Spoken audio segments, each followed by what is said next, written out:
If more of you supported the show, I'd be less sick of podcasts. Blah, blah, blah, blah. Sending out good vibes. Blah, blah, blah. Good vibes. Blah, Good vibes. blah, blah. Good vibes. Good vibes. 108 breaths of deep gratitude and prayers for guidance and protection. And put on a didgeridoo and shamanic drumming track. Shivers or vibrations and stuff like that.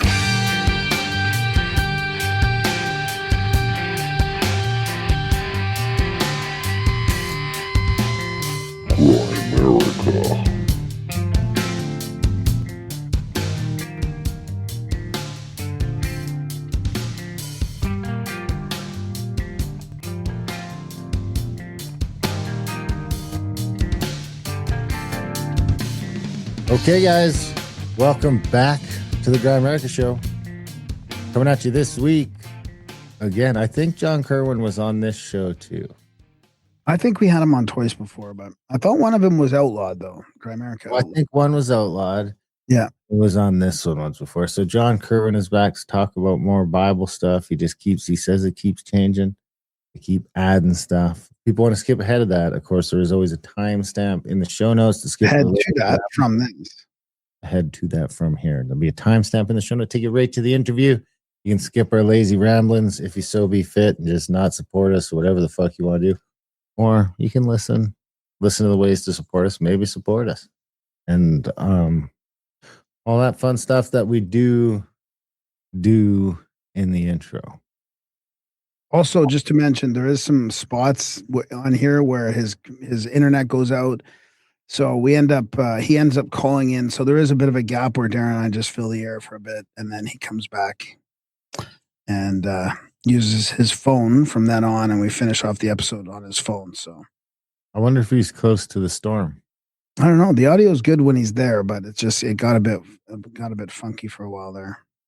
Because did the storm happen? Did Stormageddon happen? I know Nikki lost power for a bit, but it didn't look like it was too bad.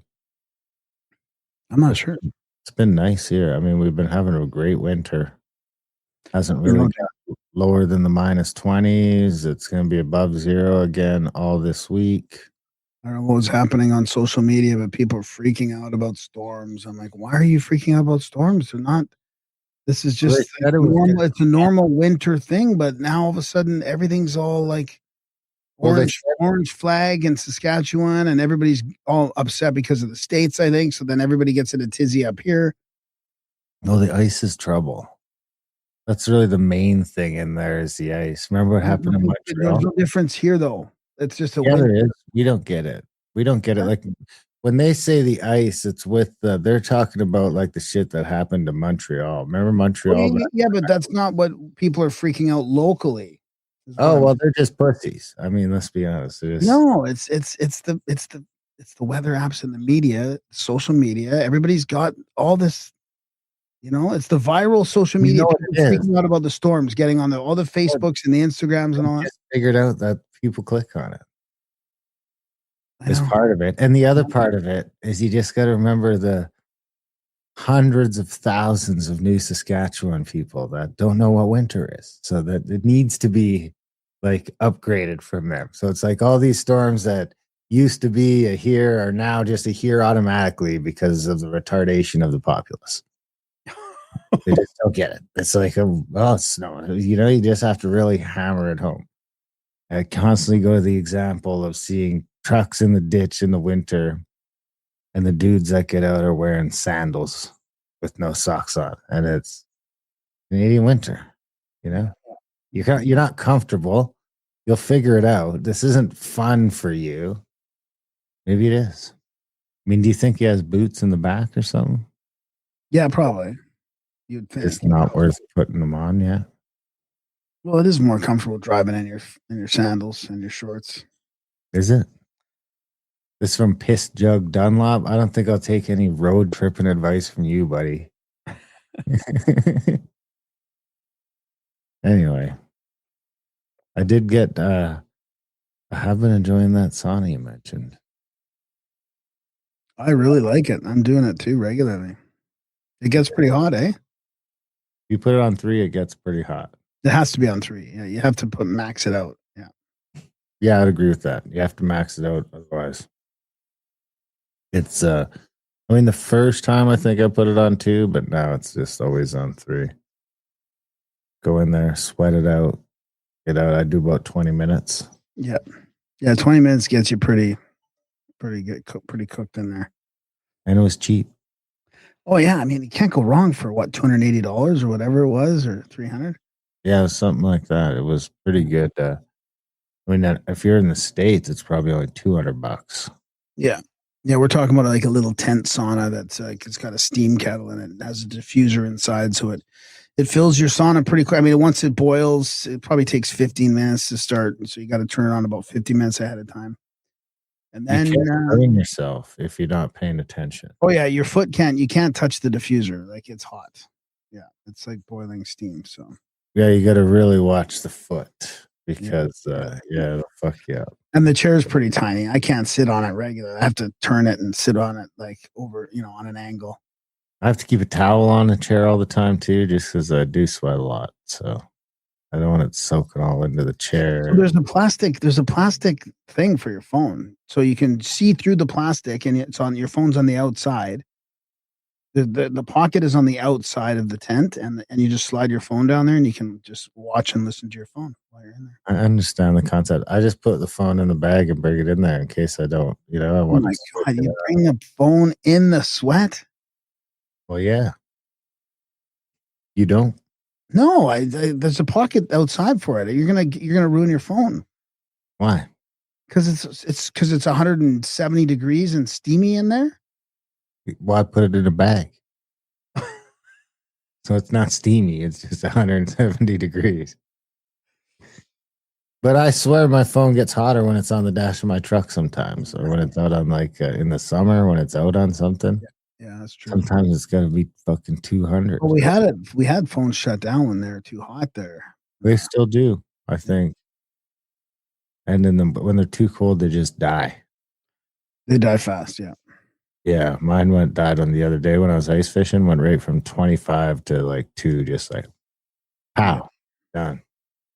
Now, that was just, we went out, caught like 7 or 8 fish. Nice. Yeah, it was pretty fun. What kind? All pike. Oh, yeah. Yeah, all pike. So we're going out again. I'm going out with the kiddo Thursday. And then Friday, I think we're going out to Upper Kananaskis Lake, which was a suggestion from a listener. But that's like an hour and a half from here, maybe an hour and 40 minutes. But it's in the mountains, and you catch huge lake trout, I guess, and rainbow trout. So, oh, wow. In like 80-foot deep water. Wow. Is that deep? Well, it's pretty deep, yeah, compared to where I'm fishing, for sure. And when you're fishing walleye and pike, you're never that deep. So just by the nature of it, it's going to be fun because you're catching a fish with like 5 times as much line out. And trying to get it come up from way deeper when it wants to be deep. So it's like fighting you the whole way up on your little mini fishing rod or hand line or whatever you're doing. So that's in Kananaskis? Yeah. I'm not totally sure where it is. It's got to be down by like Waterton or something, right? No, that's really quite a bit south, right? Yeah, well, like I was thinking it would be like near Banff, like in behind Banff there, kind of. I don't think so, is it? No, I don't know. I'm just thinking, You're not looking on the map? I am, yeah. I just can't find it. What's it called? Upper Kananaskis Lake? Upper Kananaskis Lake. Upper, there it is. Let's see here. Oh, I was really close where I was looking. So yeah, it's closer than you think to Calgary. It's really close to, I don't know how you're going to get there. It's off of 40, and 40's closed for the winter. Which part of 40 is it off of? The lower part. That's what 40, I mean. 40 doesn't close until you get further up. Oh, maybe, eh? So it's right near Lower Kananaskis Lake, which is, that's at the beginning when, no, hang on. That's, 40 will be closed at Cataract Creek. King Creek. Okay, so yeah, further on, I guess maybe. Yeah. So there's that Kananaskis Village. So 40's closed before that, right? No, you get to the village all winter. Yeah. So yeah, it's before the closure then. That's pretty good. Hopefully. Sure. Well, I know people that are ice fishing, so it must be. Oh yeah, you must have access there. So yeah, it's probably there. There's the turret falls there. That looks cool. Yeah, it should be fun. Almost through. I mean, there's only really 4 weeks left of the worst of winter. And we're starting off with the first week above zero, right? No, I don't. All week it's above zero here. You don't get that shit out there. No, we don't. No, it doesn't. It rarely gets above. That's why you shouldn't have left the Republic of Alberta. It's minus 19 right now. Almost every day for the next 2 weeks is above zero here during the day. We're below zero the whole time until Wednesday. Until Tuesday, February 10th. That's the next day below freezing. Hard to argue with that in February. Last February this time, or maybe not last February, maybe it was a February 4. It was minus 45 for like a week straight. Nothing wants to do nothing.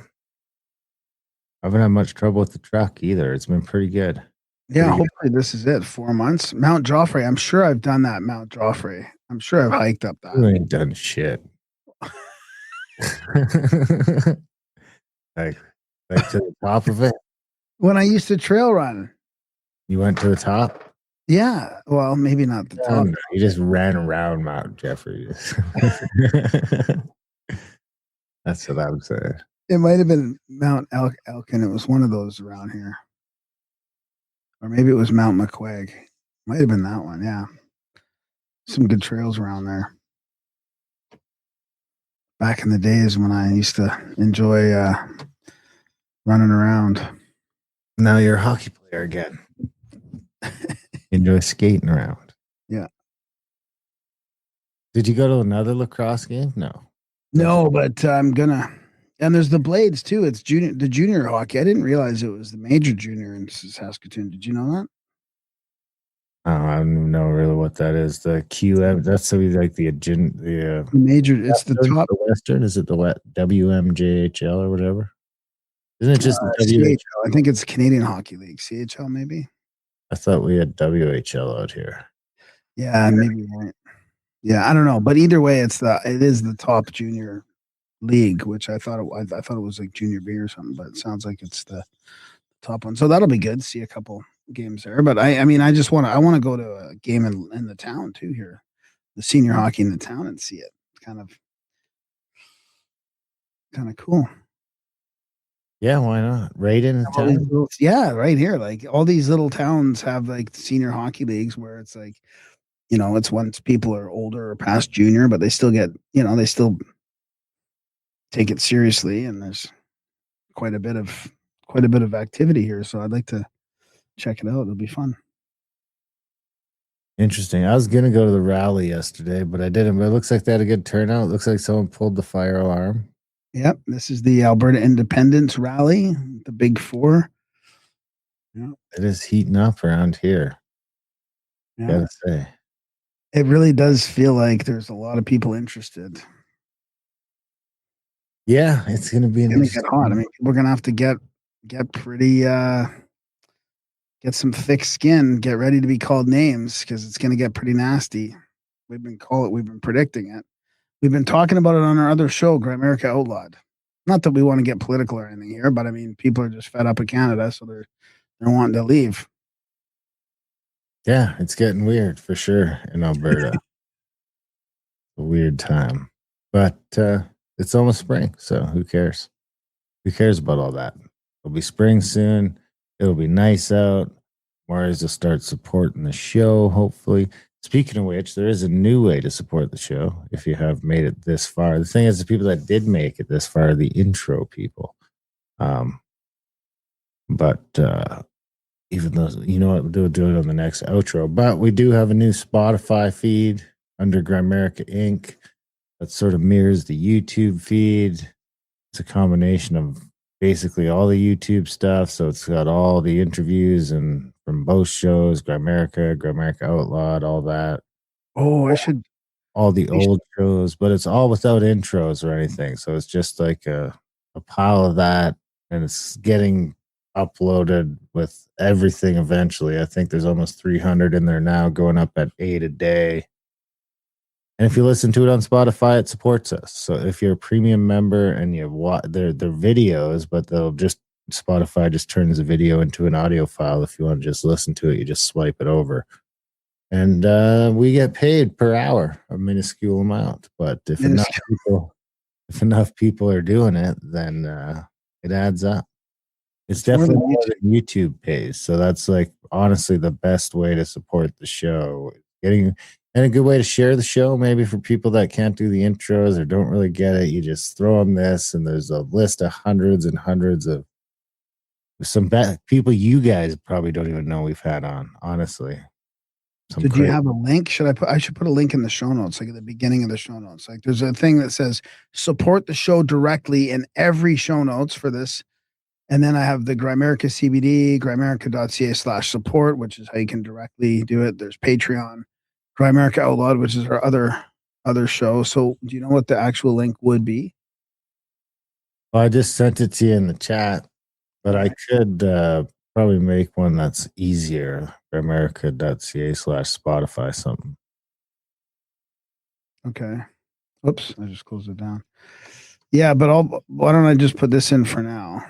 Because this is going to come out tonight. So, but that's on Spotify. It's going, it's growing. It seems to be doing well over there. So if you guys are on Spotify, give it a like, give it a follow, however that works. Share it with your friends. Throw it on while you're sleeping, and we can make a few bucks, and it doesn't cost you anything. Since so many of you seems very hard to get you guys to actually part with money.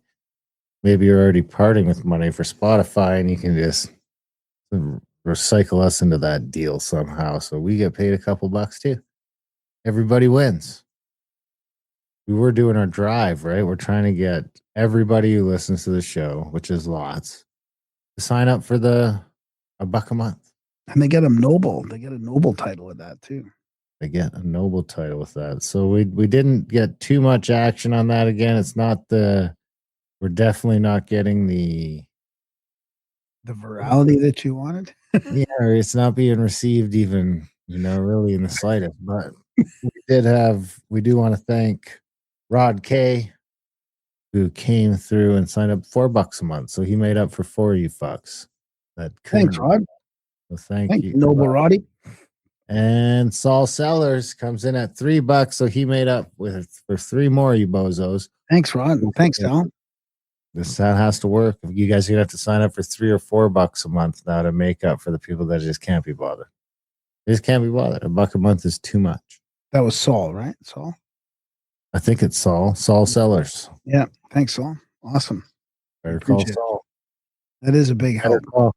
Better call Saul and Noble. Get it? That's a pretty good show. I don't know if I made it through all of them, but I made it through a couple of seasons of it. I never watched it. It was a spinoff from Breaking Bad. Did you watch that? Nope.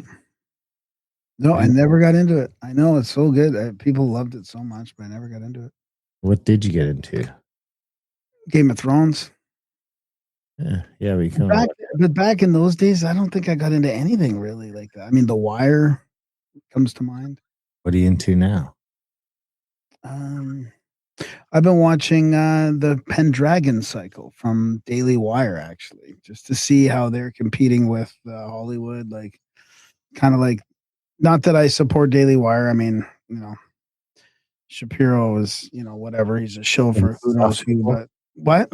Insufferable little dweeb.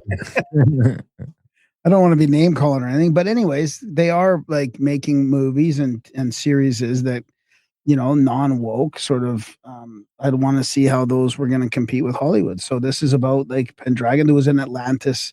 It was about Atlantis, collapsing, and the hero in Atlantis, one of the bull dancers, and then now I think it's skipped forward a bit, and now it's going to be about probably Arthur Pendragon. So I've been watching that two episodes, and it's pretty good. It's sort of scratches that fantasy itch, you know. Are you going to watch Ben Davidson's movie? I think that. Yeah, what's it called again? The Disaster Cycle, maybe. Oh yeah, I don't know. I think it's on his YouTube. I think he stars in it. That wouldn't surprise me at all. Yeah, I thought that came out today. I've still been watching just the old shipwreck stuff, so I've been on a real shipwreck kink lately. You're not going to get me on a boat, I'll tell you that. It really doesn't matter what kind of boat you're on. You're just kind of fucked most of the time because they just flip over. And unless you just happen to be someplace for a year, you can get away from the flip over, you're fucked. You mean when they all sink, they end up flipping over? Or? That seems to be most You've been looking at like the technical process of sinking? Well, no, I'm just watching shipwrecks. So yeah, 20 shipwrecks and 17 of them are because of capsizing. Oh, I see.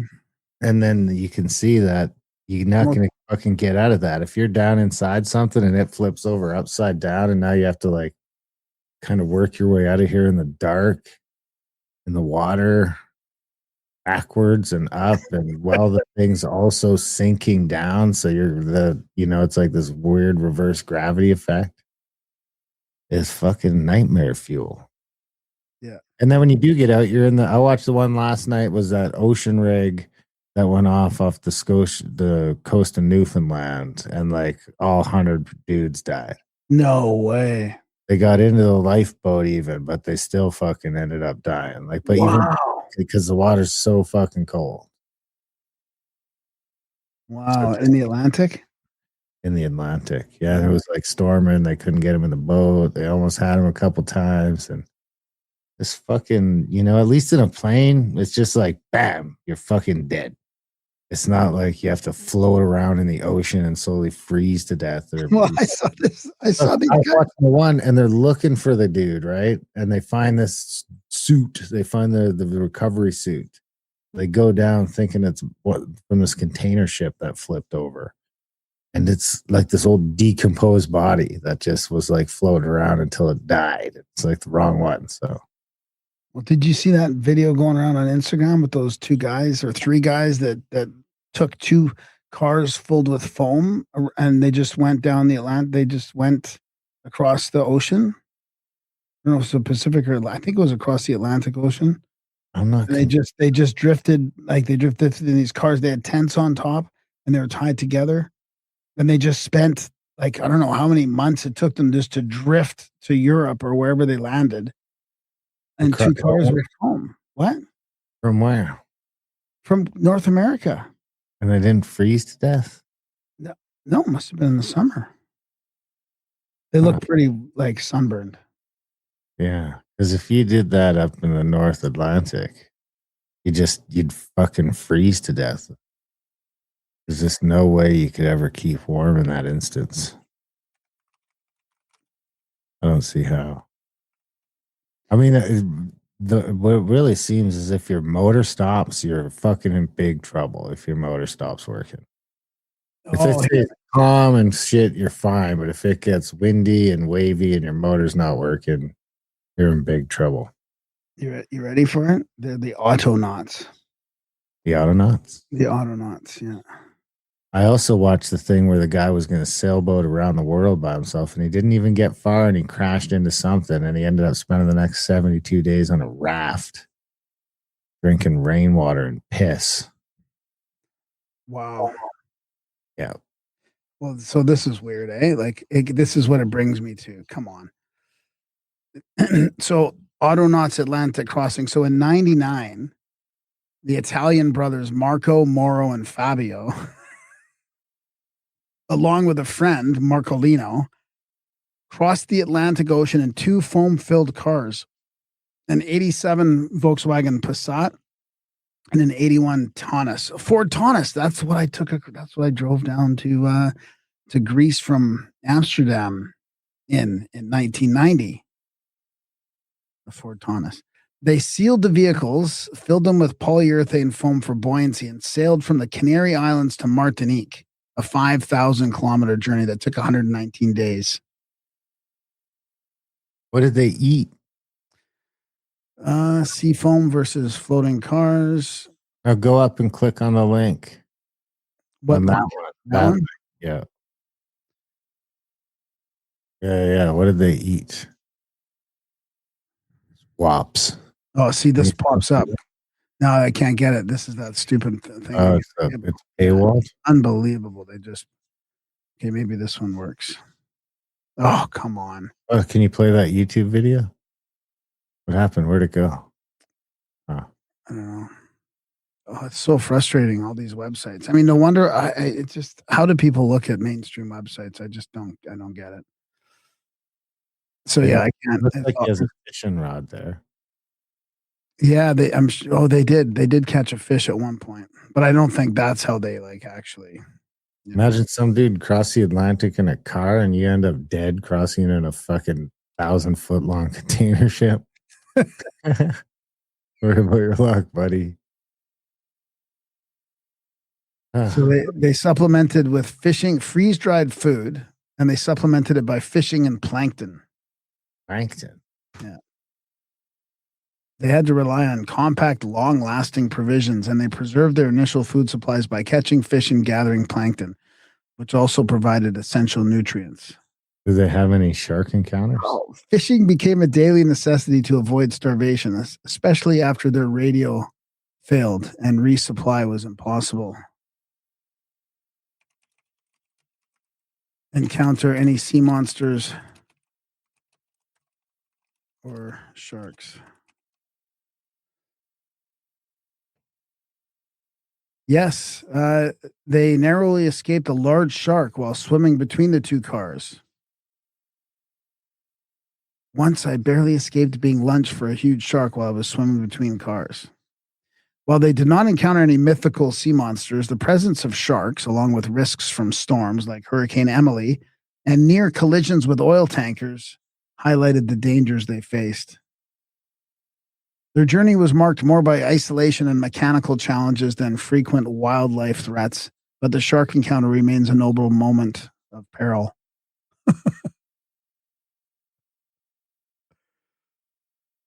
So there you go, Darren. Would that get rid of your fear, your sailophobia? No. I mean, they just got lucky, really.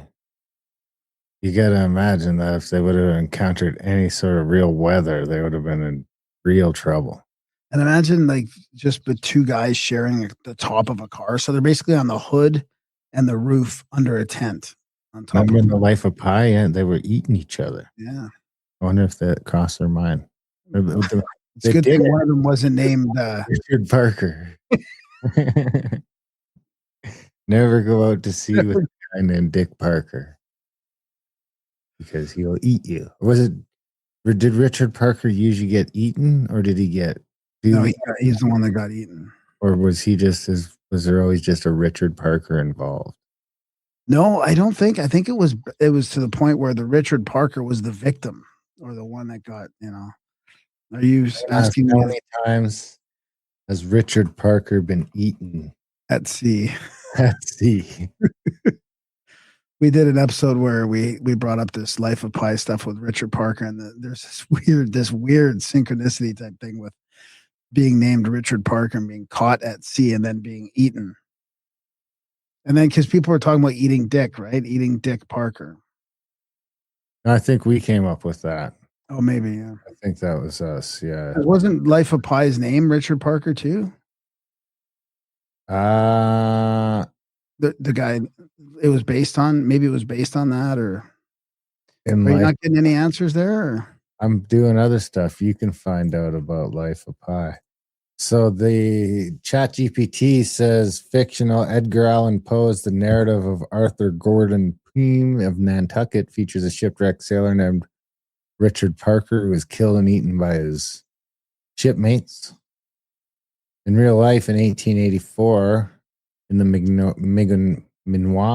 Minuet case, a shipwrecked cabin boy named Richard Parker was killed and eaten at sea by the surviving crew. This became a landmark case in English law. The real incident happened 46 years later. Same name, same fate. Now, Grok. No. 46 years after that. So was that only 2 in total, or was there another one that happened after the real incident? Both the AIs say there was only 2. I thought I remembered 3. Oh, wait. And then Jan Martel's 2001 novel Life of Pi features a Bengal tiger named Richard Parker surviving a shipwreck with the protagonist, explicitly nodding to both Poe and Minois, although no one gets eaten. Oh, so they knew about that. They just nodded towards it. Okay. And we figured all that out without AI years ago. And how to make fake fortune cookies. Yeah. The things you know, the things you learn. So thank you to those people who supported the show. Please, more of you support the show. GoAmerica.ca/support. Sign up for that monthly. Make a one-time donation.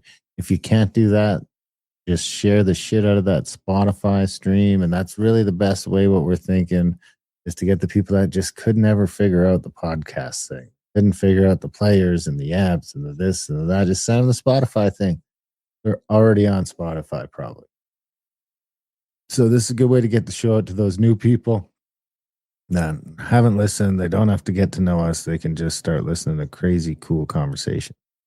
I mean, one of the cool ones, check out that Eugene McCarthy. We got to get him back on.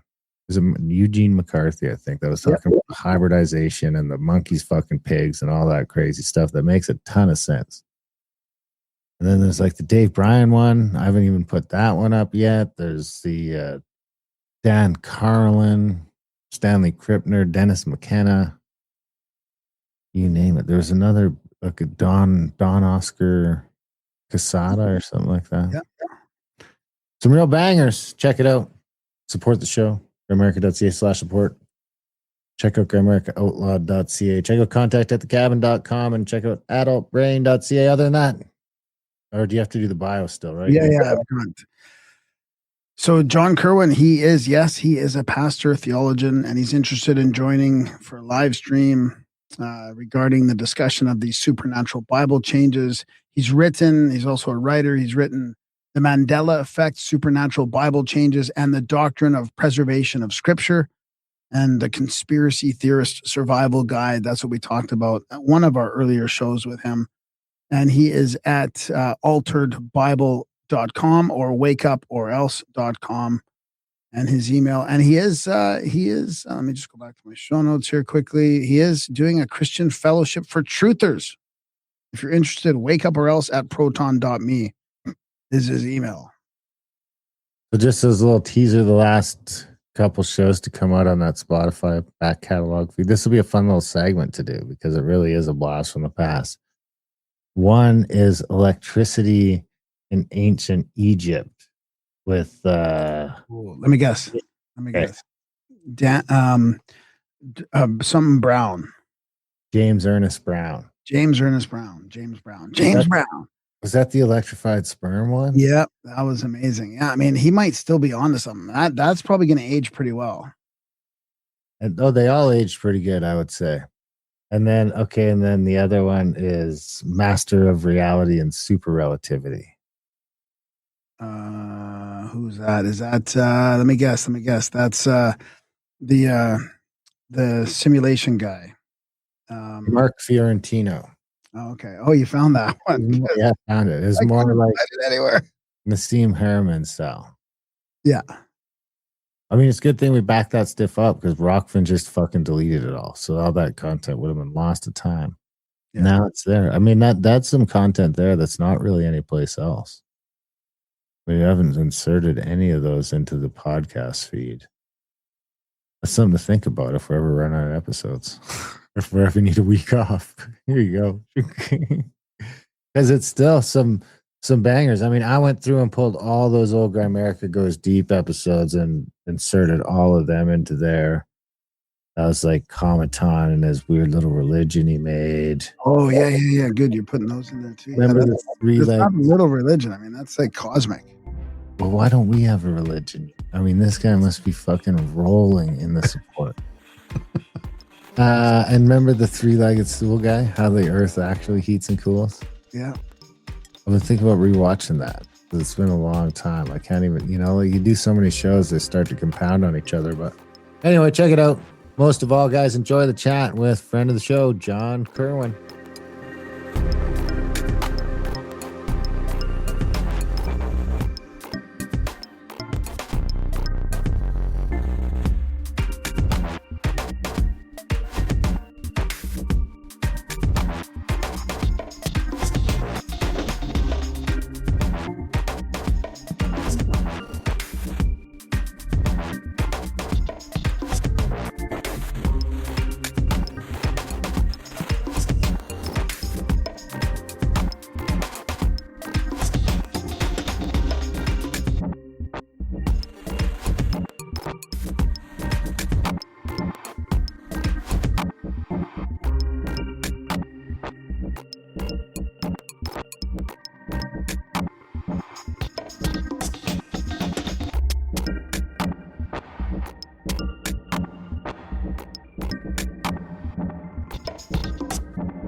John Kirwin from wakeuporelse.com. Thanks for joining us.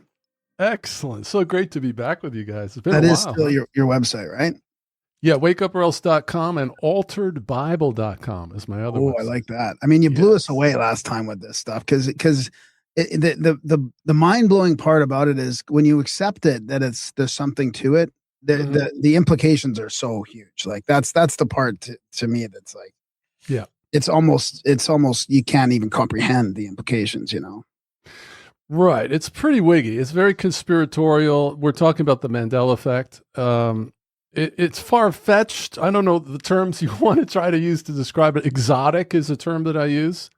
Mind-bending. We're talking about timelines being edited into our timeline, or because we don't know really what is causing this, but because it's so subjective, my goal is to try to bring a very scientific, rational, evidence-based explanation. So I'm going to share some studies, some peer-reviewed studies that are very compelling and help people try to put a handle on this to bring it down to earth, and then introduce the fact that with the Mandela effect, and I'll give some pop culture examples, what we found is that the things that are changing in reality includes the Bible, which of course, coming from a ministry background of 40 years, that's a very hot button. That's a third rail, no-go topic. So I would just ask any listeners to just stay with me, okay? I'm not a Bible hater or God hater. I'm a minister of the gospel. So I am pro-God, pro-Bible. I don't have a chip on my shoulder. I love God. And so we're going to look at why God would allow this, how it's happening, all of the questions that you might have. But it's a very complicated topic, and it's going to take a few for us to lay down the foundation. But I think if you're open-minded, you'll understand that it's definitely happening. Yeah, I think that's a really good introduction, a good summary there. I remember seeing fairly recently some evidence that I'm pretty sure it was real, but there's some pictures, there's some people that are gathering together these pop culture items that you're talking about to prove that the Mandela effect is real, because there's these corporations and these influential organizations that are saying, hey, this is the way our branding was, and then people are proving them wrong on it. Yes. Proving them there's some lying. So there's some examples with the cornucopia and Fruit of the Loom, or the Space Jam. Is that the one? That movie one. Yeah. And there was another one that goes in that whole category. Oh, and the Berenstein, the main Berenstein one. So people are showing that, yes, like I had old books that have the name in this way. So people are misremembering it. Or no, No, people are remembering it right, but now that they're being gaslit that they're remembering it wrong, I guess. Would that be a fair way to describe it? Yeah, typically the way that it's branded by the unconvinced is they call it misremembering or collective false memories. But that's misleading because if we're correct, our memories are actually working perfectly well. Something very bizarre is happening outside of us. And we're not delusional because the unconvinced and those that believe it's happening are both sharing the same memories. So if we're delusional, so is the unconvinced. Right. Actually, it's a great place to start. If you want, I can share just some basic pop culture examples that everybody can relate to. Yeah, let's do that. Can I just share the screen? Yep. All right. And for those that maybe are just listening, I'll be explaining it so that it won't matter that much if you're not seeing what we're talking about. All right. Did it come up? Yeah, here it is. Yeah. All right. So I just wrote out a definition for anybody that this is new for. So the Mandela effect is a worldwide phenomenon that involves people from all demographics that claim that they are vividly remembering things that somehow now appear differently in reality. The depth of the phenomenon lies in the fact that these things that appear to have changed have always existed in their new, unfamiliar form. In other words, you can't go back 10 years and find the version everyone remembers because it appears that the present timeline, these things have never existed, or they've always existed the way that we now see them, which is really hard to get your head around. Okay, so in other words, we've done our research. We've gone back and looked at the original trademarks of things that everybody remembers, and it's the way it is now. It's always been that way. So how do you explain that? I don't know. I can't. Well, what about the evidence that it's not like that? Like the cornucopia in Fruit of the Loom, for example. We could use that as an example. The company, Fruit of the Loom, actually had a press release where they had to address it because so many people were contacting corporate, and they stated that the cornucopia was never part of their logo from the beginning. That's their official position. But you accept that there's been evidence that shows otherwise, right? Well, your evidence, first of all, is your testimony. In court, if a testimony is offered and there's no objection, it gets entered into the court as what's called evidence. Well, no, I'm talking about real logos that people found. Okay. Well, what we find is that in very rare cases, there can be what we call residual evidence. So I have seen pictures of somehow the change isn't complete and there's little breadcrumb remnants of the things that we all remember. But you have to understand, I have here on the screen the attempts to explain this rationally, okay? A definition of a phenomenon is it's an event that has an unexplainable cause. So our claim is that this is a phenomenon, but the unconvinced are trying to push our testimony into the rational box. So they're going to say, well, the human memory is unreliable. Okay, that it can't be trusted. Well, that isn't true. The people that claim that don't actually believe it themselves. And the way that you can prove that is to simply ask this question. If you went to your aging parent and for the first time they didn't recognize you, what conclusion would you draw? That they were misremembering you. Would you? What about you, Darren? Darren's pretty quiet. Demented. Yes, that's the common response. Okay, so what Darren just admitted, I don't know if Graham is kidding or not. I think he was. Yeah, kind of. Yeah. Okay. What Darren shared is that if the parent can't recognize their own child, the only possible conclusion is that their brain is broken. And why is that? Because Darren believes that the human memory is so reliable when it comes to vivid memories that if they can't recognize their own child, that they have to have a mental illness. So that's a testimony to our universal belief that the human memory is reliable, okay, when it comes to vivid memories. So that's the key. All right, so the common idea is that all of this can be explained by misremembering. Now, the problem with that position is that that's not accurate. What's actually happening is we're all misremembering the same way, which is completely different. And that defies probabilities, as I'll show. And I think I shared in the pre-talk we were having that because this topic is so subjective, I'm going to attempt to bring a scientific, rational, evidence-based explanation where I share some peer-reviewed studies and other studies to help you understand that this data point, this observation that there is unified misremembering has to have a cause. Okay. There has to be an explanation why everybody in the world remembers the lion laying down with the lamb when Isaiah 11:6 has always said the wolf will dwell with the lamb. Yeah. Okay. I have a national pastor survey that I conducted at a great expense and effort. And a summary of it is I have 22 pastors misremembering 7 different familiar passages the same way. One of them was the lion laying down with the lamb. I think that one was 98%. It basically is 21 out of 22 all misremembered it the exact same way.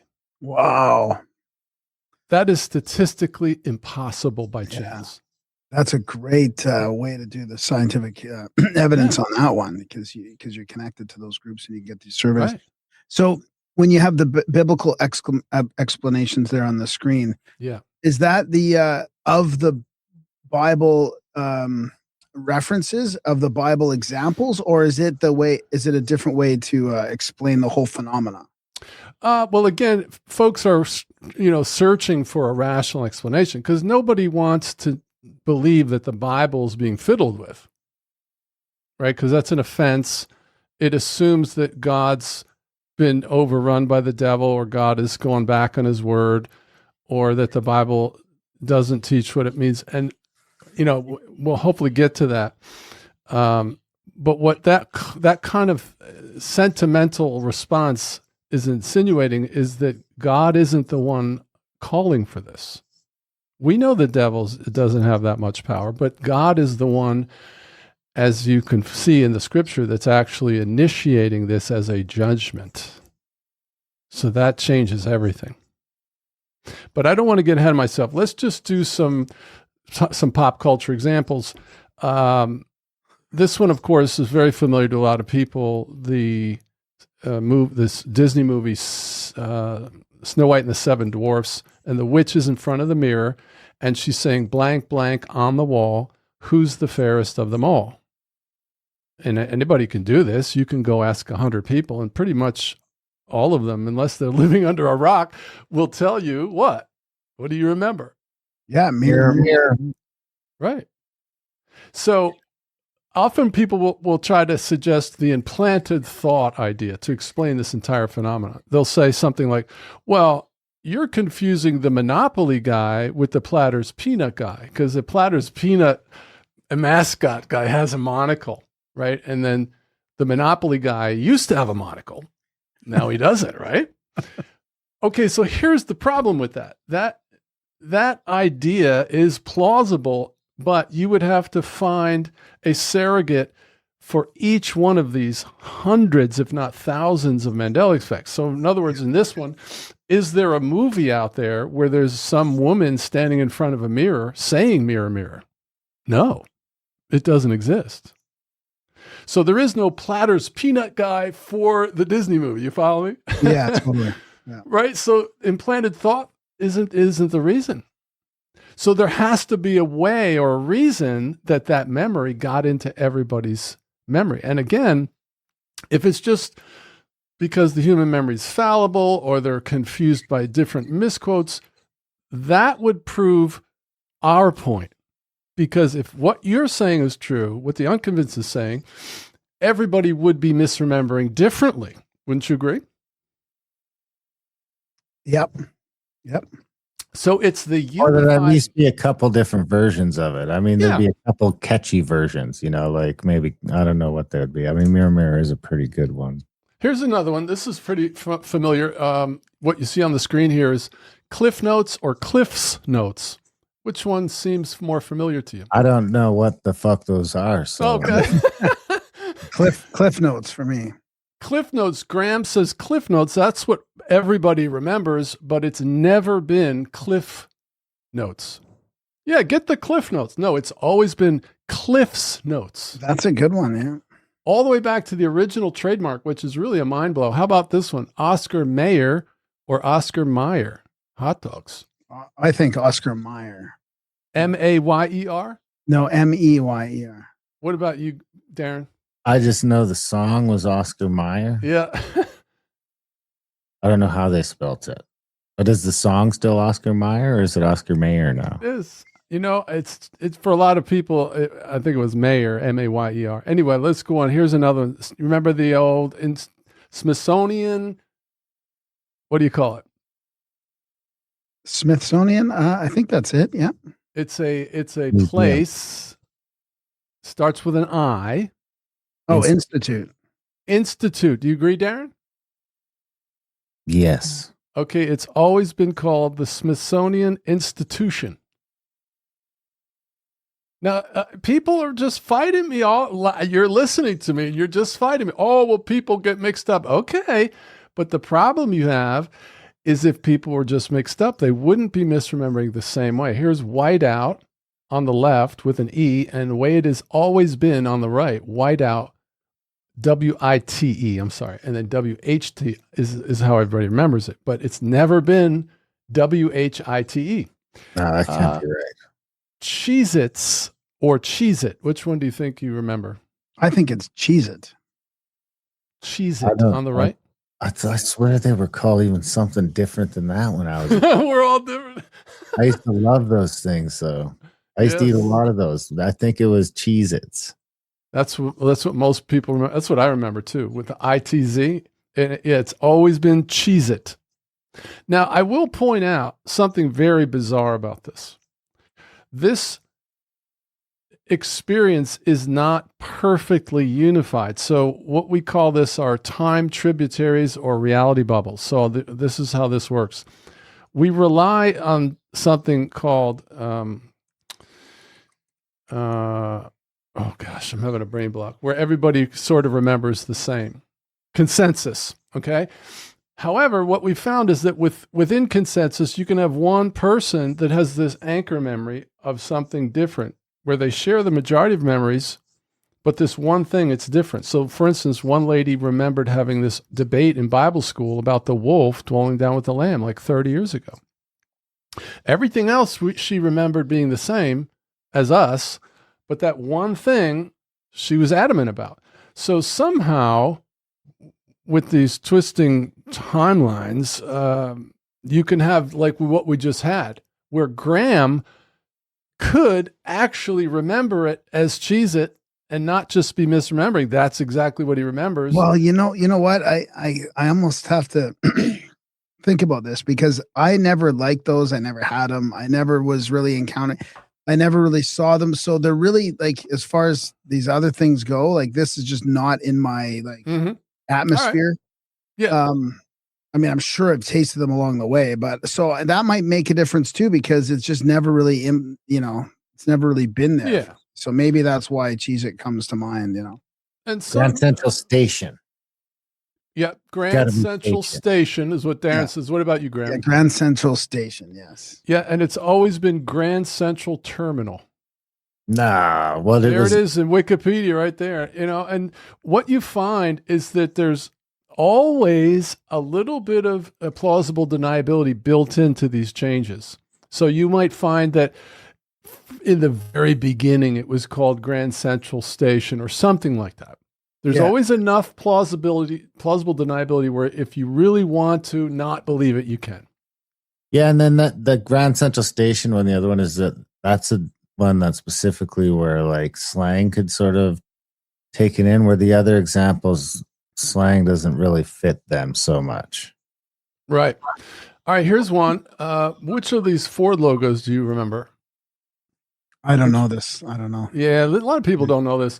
Yeah. Well, there's this little pigtail on the top that's very unfamiliar to people. And I'll use this as example to point out that this is not Photoshop tricks on the internet or a government psyop, because I saw this Ford logo with the pigtail on a hubcap in a bathroom in a sports center that I worked at. So these changes are in the real world. They're not just on our screens. Okay. So it really is happening. And here's an example of the research we do where we go back and we find the pigtail as early as 1911, and it's always been that way. All right, and then how about Smokey Bear or Smokey the Bear? Which one looks right to you? Smokey the Bear. Smokey. Yeah. And see, if you look at the original trademark, it's always been Smokey Bear. It's really, after a while, if I do enough of these, most people listening will land on one. For me, it was this one here, the Monopoly guy. I grew up playing Monopoly so much. I remember we wore out 2 Monopoly games in my childhood. We had to buy a new game because we wore it out. And I'm here to tell you, I would pretty much stake my life on the fact that the guy had a monocle. Yeah, I would agree. He had a monocle. Yeah. Yes. So some of the memories are like, oh, you froze up there, John. You're frozen, John. Some of the memories are like, yeah. Oh, you're breaking up. Yeah, I think we got a data issue here. Some I of got a the direct memories- connection. How do you wear out a board? Like, Ian's like, how do you wear out a board game? Well, easy. Like you get to the point where you can't even see the game anymore, and the money is all tattered up, and the money's faded, and the pieces are lost, and the whole game just falls apart. So you were mentioning the memories are. Did I come back? Am I back on the screen? You're back. Yeah. you're back. Okay, yeah. So, just to clarify, I went into the original versions of these, and I looked. Here's the first version ever created, and he has no monocle. And then this is the second one, Rich Uncle Pennybags. He has no monocle. And then this one was the third one. There's no monocle. And the fourth one, no monocle. And then this is the one everybody's familiar with, and there's still no monocle. So this is not, oh, well, they make changes in the games. No, we've done our research. And here's the Fruit of the Loom logo. It's never had the cornucopia. This is probably one of the strongest memories because everybody has. Yeah. I lost it. Everyone has owned Fruit of the Loom. I swear it had that horn thing. Yeah. It All had- right. So one last example of this. How many are in the Jackson 5? 5. You would think 1, 2, 3, 4, 5, 6. Who was the youngest Jackson? Michael. Right. So that's Michael in the middle. And then there's this young guy. I think his name is Randy.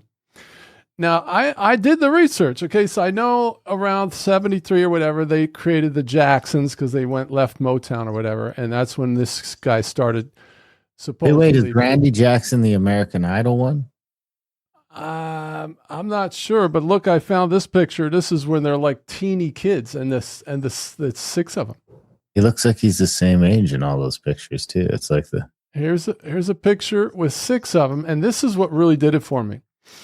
Here is a promotional magazine. On the right, you have 1, 2, 3, 4, 5 people pictured, but then on the left, you have 1, 2, 3, 4, 5, 6 places for signatures. So this is the kind of thing that we see that really corroborates that we're not losing our marbles. It's enough evidence to pretty much give you what's called certainty. I'm sure of it, right? And then what do you do? Because your certainty is bumping up against being rational. So you don't think that a lot of like these examples of people like, hey, I found my underwear Fruit of the Loom and it has the cornucopia, or the other one is the Berenstein Bear one. Like you don't think that there's a lot of physical evidence that things have changed, or?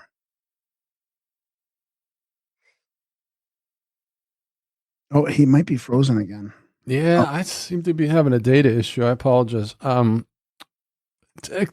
Do the question again, Graham, so I make sure I understand. So do you not think that the people that are bringing up these like the Fruit of the Loom logo, like they're finding old clothes that have the cornucopia, or they're finding physical evidence that the Berenstein Bears is different? Like some people have even shown that it's written different ways on the old books. Like, you don't think those examples are real, or do you think that some of those are real?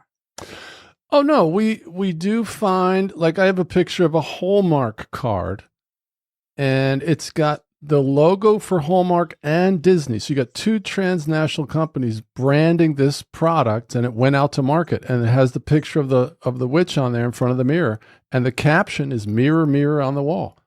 So that's what we call residual evidence. Okay, Somehow, some physical examples of our previous timeline stay in this timeline. We don't know how, but if you look at the majority of things, it will say magic mirror. The movie says magic mirror, and it's never said mirror, mirror. It's never changed. So It's so crazy. it's bizarre. It's just, all right. So that's a good foundation, I think. And so, a lot of us were in this mode of learning all these crazy things. And a lot of us were believers when we found out that, hey, there's things in the Bible that don't seem to be what we remember. And we're like, no. We started looking into this, and we started finding really unnerving things that were just completely unfamiliar. We lost him again. But with the I want to bring back the Berenstein Bear. I mean, how many Jews do you know with the last name Stain? Right? Like none. And they were Jewish, the people that wrote the books. Yeah. Am I okay? No, you're garbly, all digital garbly goop. Do you want to try shutting off your video and just see if that makes a difference? You can still screen share, I think. Just don't share your video.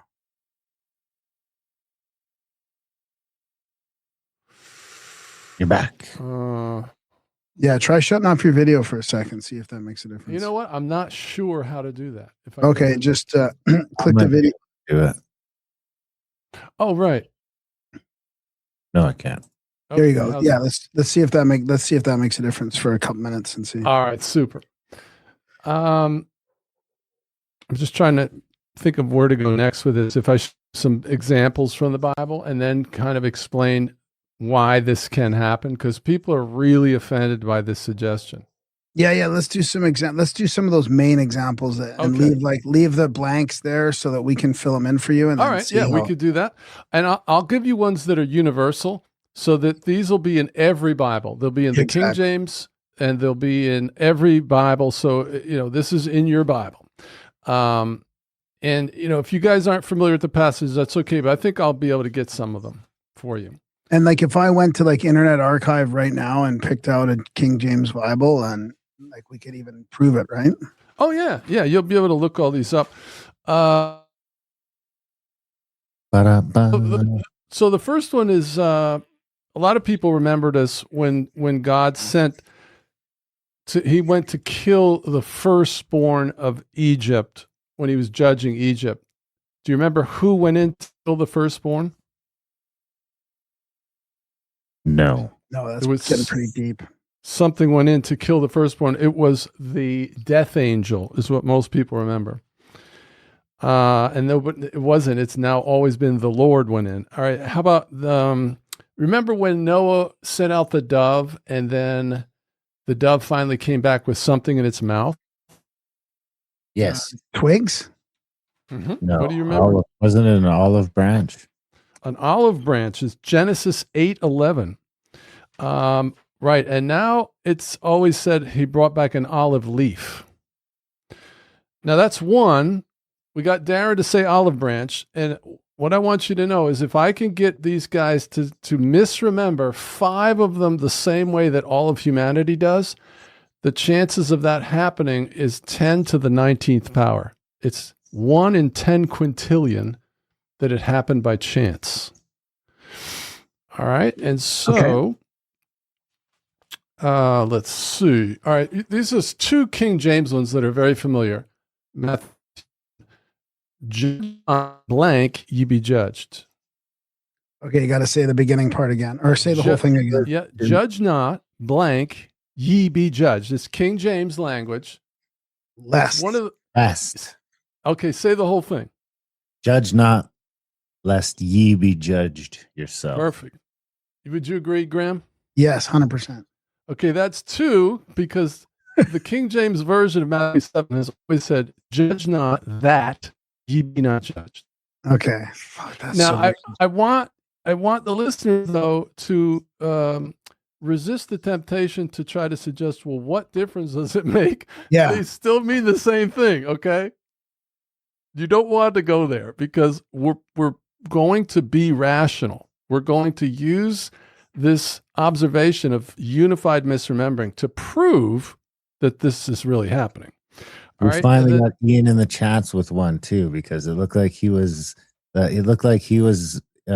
impenetrable to the Mandela effect until the last one. Oh, excellent. I just turned comments on so I could watch what people are saying. Excellent. And so the next one's Job 121. This is when God is running Job through the meat grinder and his wife is haranguing him. And and then he's like, should we not receive good and evil from the hand of the Lord? And then he says the most famous quote of all, the Lord blanks and the Lord blanks away. The Lord giveth and the Lord taketh away. I concur. Okay, that's 3 because the King James Bible has never said the Lord giveth and the Lord taketh away.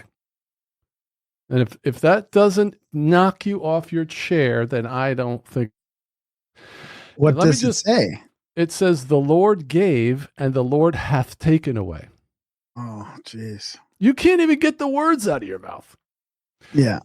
Now, understand the 1611 Cambridge, there's 4 or 5 revisions, and then the 1769 Oxford version all say the Lord gave and the Lord hath taken away. So this is not a modernization or variant issue.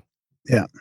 Because in order for it to be a modernization or a variant, it would have to be one way in those original manuscripts and then different in the authorized King James that you have on your coffee table, and they're not.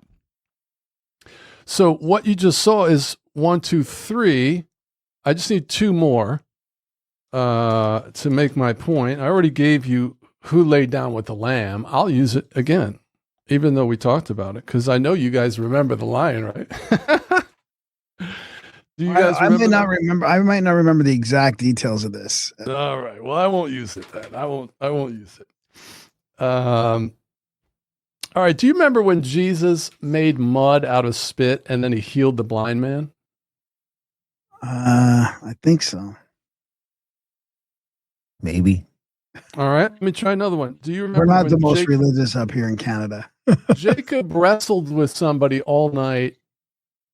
Most people remember he wrestled with David. An angel is what most people remember. Archangel Michael. Well, it wasn't an angel though. It was a man. It's now a man. This one is really knocked me off my horse. I just found out about this about 6 months ago. This is Isaiah 8:3. It says, "And I went into the prophetess, and she conceived and bare a son. Then said the Lord to me, call his name Maher-Shalal-Hashbaz." All right, so this is Isaiah. It impregnates a prophetess in Isaiah 8:3. Well, whatever commentary you want to put on with that, like, well, it's his wife or whatever, is irrelevant, because what I've done now is I've gone and I've asked, I don't know, at least 4 or 5 pastors, hey, pastor, do you remember Isaiah knocking up a prophetess? And they're like, no. Well, I'm here to tell you that's not the kind of thing that you would not know about after being in the Bible for 40 years. How about anybody in the live? Were you aware that Isaiah impregnated a prophetess? And it isn't his wife, because the Bible doesn't teach that it's his wife. Let me give you some what are called biblical paradoxes. So these are extremely unfamiliar, which is really the primary proof, but they're also shockingly unlike God. This is 2 Kings 6:28. This woman said unto me, give thy son that we may eat him today, and we will eat my son tomorrow. So we boiled my son and did eat him. And I said unto him the next day, Give thy son that we may eat him. And she had hid her son. There's 10 of these cannibalism scriptures now in the Bible. I remember there was 1 or 2, but now it's populated with them. Luke 19:27 says this, But those mine enemies which would not that I should reign over them, bring hither and slay them before me. So this is a parable that Jesus spoke, and I understand it's a parable, but it's irrelevant. Okay, the underlying commentary of why it's there is 100% irrelevant to proving whether or not the Bible's changing. Because what I can do, and I do all the time, is I can go on these types of podcasts and I can bring that one up, Luke 19:27, and most of the people will be shocked and have to admit they never knew that that was in their Bible. Let me ask you guys, have you ever heard of Jesus saying, Bring those here that won't follow me and slay them in front of me? No. But ironically, I was just reading the Gospel of Thomas, and it surprised me some of the stuff I saw in there. So I was going to ask you, does the Apocrypha or any of those change what you're seeing, or like, is there any difference between the lost books and? Yeah, it's a great question, because everything is changing. Because again, when we find something's changed, we realize that it's changed all the way back in this new timeline. Oh, that's crazy. It's always been that way. And so that means all the commentaries change. So for instance, they often bring up the fact that they can go to Matthew Henry's commentary from like the 1600s and show that he's talking about the wolf dwelling with the lamb. And they think that that's proof that it's always been that way and the Bible isn't changing. Well, I agree. It's always been that way in this timeline. But that doesn't explain how in my survey, 21 out of 22 pastors remembered the lion laying down with the lamb. It doesn't explain that. Yeah. And it has to explain that. In other words, if you can't explain that, then your objections, all of them, are removed from our testimony. If you can't explain how 21 out of 22 pastors in a survey misremembered the exact same way, then you have no objection to our testimony. And then what happens to our testimony is it gets entered into the court of public opinion and that you have a really good kid and they're we're losing you again. We're losing you again. Okay. You're having a really good kid, and then what? Don't want to let him say that part. Yeah. What do you think? Having a really good kid and then it gets hooked on drugs? I don't know. All right, am I back? Mm-hmm. All right, so the kid looks at you and goes, Dad, I didn't take it. And instantly you're convinced that he didn't. And what convinced you was his testimony. So testimony is evidence in the absence of any objections. So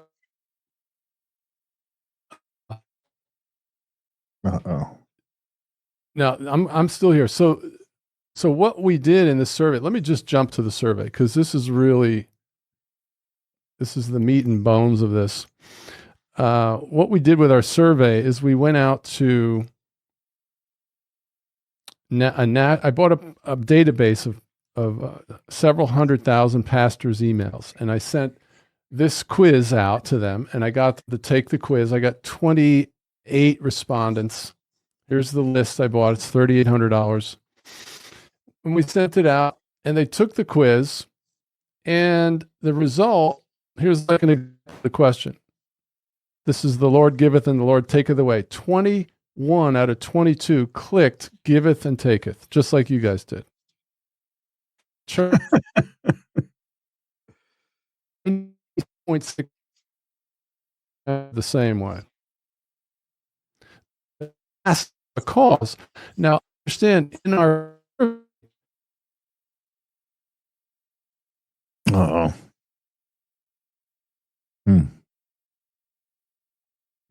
It's not my internet. No, I don't think so. I don't think it's mine either. It must be John's. The Lord taketh away his internet.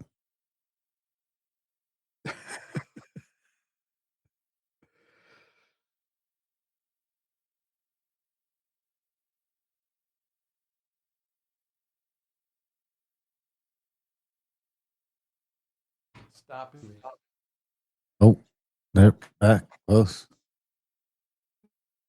Do you want to reboot and come back in or something, or mind you just rebooted before we started, so. But I'll try it.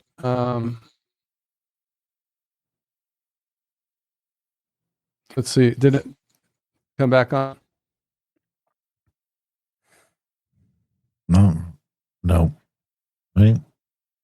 I don't think so. Hear me? In and out.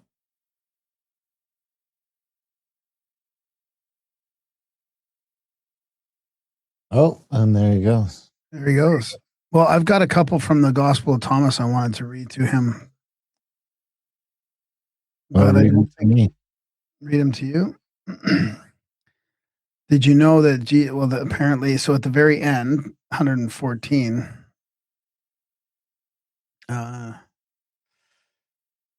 actually, let me do 113. So his disciples said to him, "When will the Father's imperial rule come?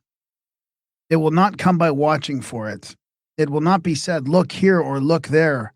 Rather, the Father's imperial rule is spread out upon the earth, and people don't see it." Simon Peter said to them, "Make Mary leave us, for females don't deserve life." Okay.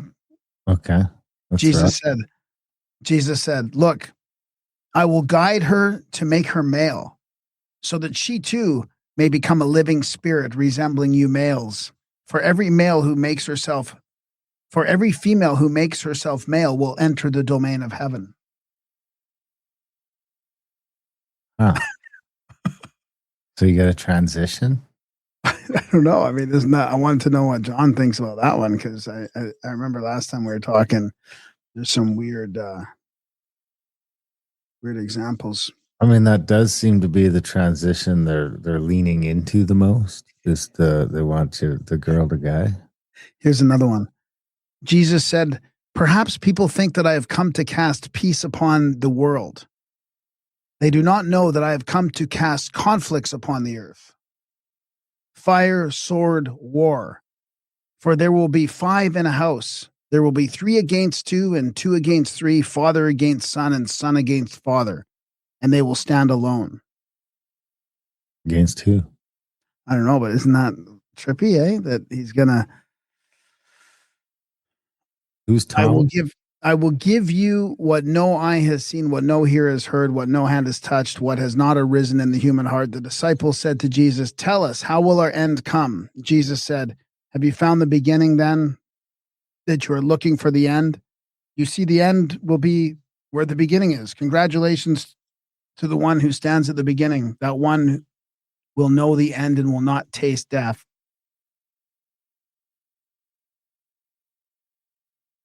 That one's not too bad. Yeah, that's not too bad.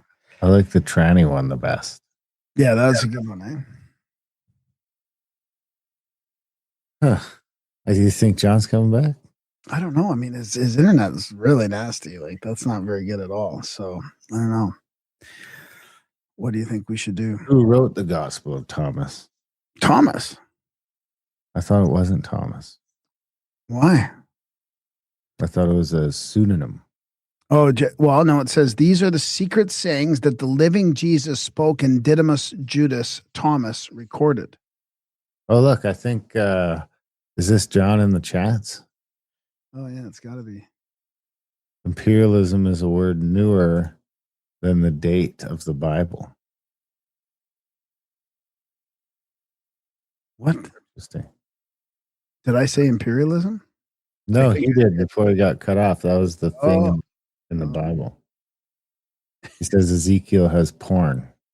I thought there was some more about Jesus and violence in here. That's why I'm scrolling through trying to look for it. But more violence in the Gospel of Thomas? Yeah, just weird stuff that you wouldn't expect coming from Jesus. So, and we're back on the phone. Classic face.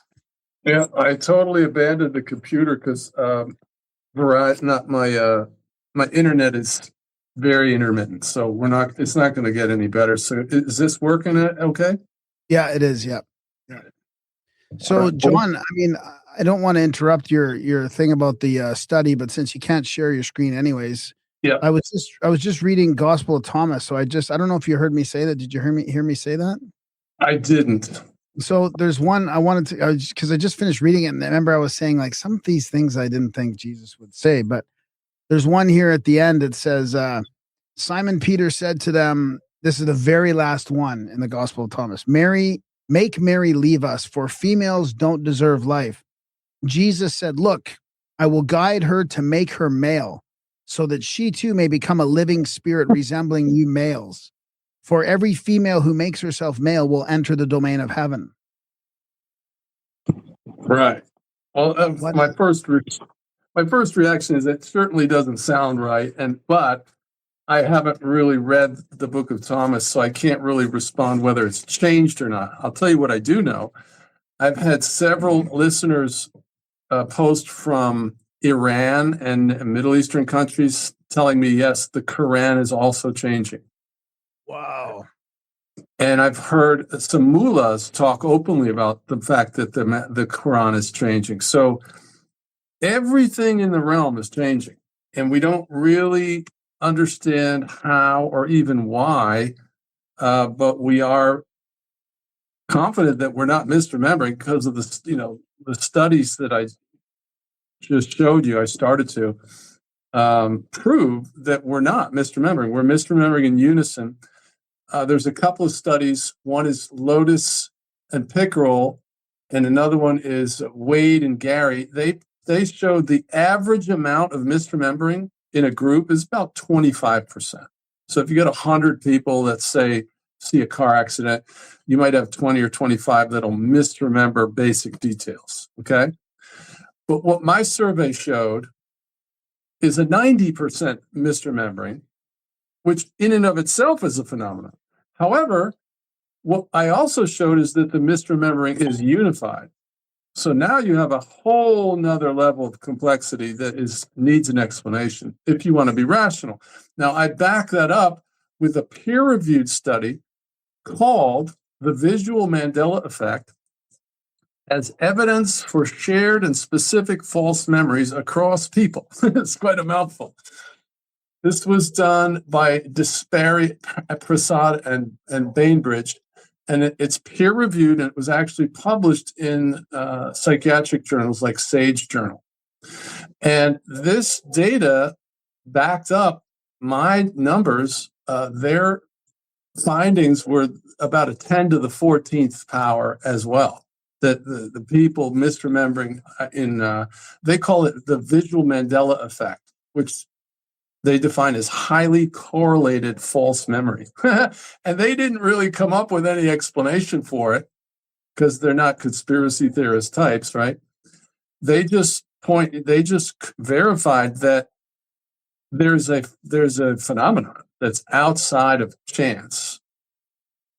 So that validates my studies. I did two of them. One's international with about 100 respondents now. And here's 10 different scriptures, and the numbers are all 90, 87, 92, 94. Everybody's misremembering the same way. And these are the same questions on both those? Yeah. The Job 121, it's basically everybody misremembers the same way. So this brings us to how is it getting in their head? Okay, so as I was mentioning, all of the questions are either universal or King James only. So they were very carefully chosen. What that means is they're all the same in every Bible. So everybody isn't confused because there's all these different versions floating around. The example I use is Jesus wept, right, is in the Bible. And if you go to every Bible, each one of them says Jesus wept. There isn't a version where it says Jesus cried or something. So all of my questions are the same way. They're identical in every version. So people are not confused because of different versions rolling around or modernizations. So that means the only rational explanation that remains is that all of humanity is confused because of misquotes from pop culture floating around out there. Which is worse, which is harder to believe than the crazy theory, which is something Right, because if you really drill down on this, I mean, think about it. And this is why the pastor survey is so pertinent, because most of the argument tries to insinuate that our testimony is just because we're biblically illiterate. Well, you can't claim that if pastors are misremembering at 90% the same way. Plus, we have Dr. Paul Grafton Holt, who has 3 theological degrees. He's now written 20 books that are academic theological books, some of which are used in Bible colleges as curriculum. And one of his books is called The King James Bible and the Quantum Effect. I've had 2 interviews with Dr. Holt on my channel. You can go listen to them. So he's testifying that the Bible is supernaturally changing, all Bibles. So, if the only possible natural explanation is confusion of some sort, all right, so the only source would be misquotes floating out in the air, right? So my first response is, so what? Don't you know your Bible? Like, these pastors are exposed to the Bible with the correct rendering on an average of 3 hours a day, 7 days a week. So they're looking at the correct rendering hundreds of times more often than they would ever see a misquote on Facebook or something. And they'd have to see 10 or 15 misquotes on a regular basis to overcome all of the exposure to the correct rendering. And think about it. It doesn't matter if they see it. Because, I mean, if there's somebody on Facebook saying there is no God, are you going to suddenly become an atheist? It's ridiculous. And it's another thing. So is the Bible just caught up in it, or is the Bible the source? Because it's affecting other things in the culture as well. That, it's kind of like one of those things where we don't really know how deep it goes, because you don't know if you're misremembering something until it sort of gets into the public fervor. Yes, if I understand your question, I believe that the changes aren't random. Like, what do they call it in war when they're trying to kill the military? But collateral damage, right? The changes are very designed to be overt, but they're subtle enough to slip under the conscious radar of everybody. If you don't want this to be true, you can easily convince yourself. But if you go to my website, alteredbible.com, and you go to the educational docs, there's a document on there with 50 pages filled with Bible changes. And I don't think you can read through that and not come away just shaking your head. Because most people don't realize what's in there now. So what does that mean? Wait, I was going to get to you. So I guess you're not Bible Mandela effect in the chats. Are you talking to me? Yes. Say that. What's the question? Well, there's someone in the chats right now that is their name is Bible Mandela effect. That we thought it was you while you were disconnected, but maybe it's not. No, that's not me. Do you know them? I don't. I think I like them though. It seems like I should chat sometime, but he had a few that are probably worth reading. Yeah. So the King James Version was written in modern English or English spoken in the 1500s. There are words there that did not exist in the Bible now, like imperialism is a word newer than the written date of the Bible. Right. So if I understand the post, it sounds, I could be wrong, but it sounds like they're trying to provide an explanation of why these unfamiliar things are in the Bible. It's supposed to be there. I'm not sure if I'm understanding. Sounds like he's agreeing that it's changing. Okay, yeah, that might be more accurate. So, and then his other comment was Ezekiel has porn in it now, basically. Oh yeah, Ezekiel, genitals like donkeys. That's Ezekiel 23:20. For she doted upon her paramours, whose flesh is as the flesh of donkeys, and whose issue or emissions is like the issue of horses. You've got women with wings in Zechariah 5:9.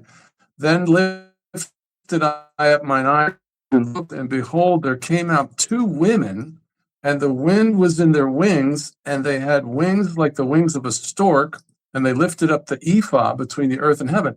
Now, I've been in the ministry for 40 years, and I never knew that there was anything talking about women with wings in the Bible. And I've gone and talked to pastors, and I've said, hey, pastor, in your memory, is there anything in the Bible that even remotely resembles female angels or women with wings? And they all say no. And then I bring them to Zechariah 5:9, and their expression is like, what? And there's tons of these. Sacrificing female sheep in Leviticus 4:32. 2 Corinthians 11:9, Paul says this, I quote, and this is in all Bibles, I robbed other churches, taking wages of them to do you service. 2 Kings 18:27, hath my master sent me to thy master? Hath he not sent me to the men which sit on the wall, that they may eat their own dung and drink their own piss with you? Now, again, this is such a polarized topic. And again, this is not me offending God or attacking the Bible. I'm reporting on passages that are being misremembered in a mathematically impossible way. And unless you can give a rational explanation for that, then your attempt to try to suggest that I'm the devil incarnate or I'm spreading deceit among the people falls to the ground. Because I'm just reading to you what's in your Bible, and I've done this, 50 podcasts like this, and a lot of them where the community, it may be very religious, right? And I would say 80 to 90% are like, there's no way that was ever in my Bible. And what I'm here to tell you is if I was wrong about this, there's no way that the majority of people would be agreeing with some of these examples. No way. So the real proof of this is the total unfamiliarity of these things, because a lot of people don't just read the Bible, they memorize the Bible. They live in this book for decades. And you can't convince us that when you have, content experts like pastors would not only not fail the survey that I did at the levels of 90%, but they certainly wouldn't fail in unison without some reason. You have to explain how the same exact memory got into all of the minds, the long-term memory of all of these content experts. And if you can't, all of your attempts to try to come in and say, well, I can explain why Paul is robbing churches, what it really means is he was telling them that what they did for him was so kind that it was like he was robbing them. Okay, okay. I understand there's a commentary explanation for each one of these. In other words, it's subjective. It's subjective enough where you can explain it away to your satisfaction, but not to mine. Because I have... That's not the point. And that's not the point. Right. The point is that I'm not relying on my memory. What we're relying on is the scientific discipline of probabilities. Yeah. Matt, I don't care what denomination you're from, 1 + 1 = 2. And if you're trying to tell me 1 + 1 = 3, then you're the deceiver, not me. And your religion is not so exalted and you're so pure that you're not moved by statistics. You're only moved by the word. I've had that argument. I'm like, please. No, what we want from our leaders is a simple, honest answer. We don't want sophistry or snarky cynicism or telling us that we're deceived and we're delusional. We wanted to. This is what I want. I want somebody to answer me that doesn't believe the Bible can change, of how the pastors misremembered 90% the same way. That's all I want. Well, so speaking of that, I have a crazy question to ask you.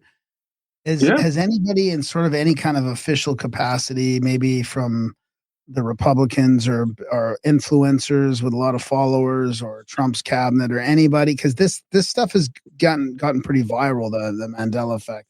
Has anybody addressed it, or have they looked at it, or has anybody addressed it at a real? That's a great question. Let me tell you how shocking this is. For the last 8 years, I've been doing this full time.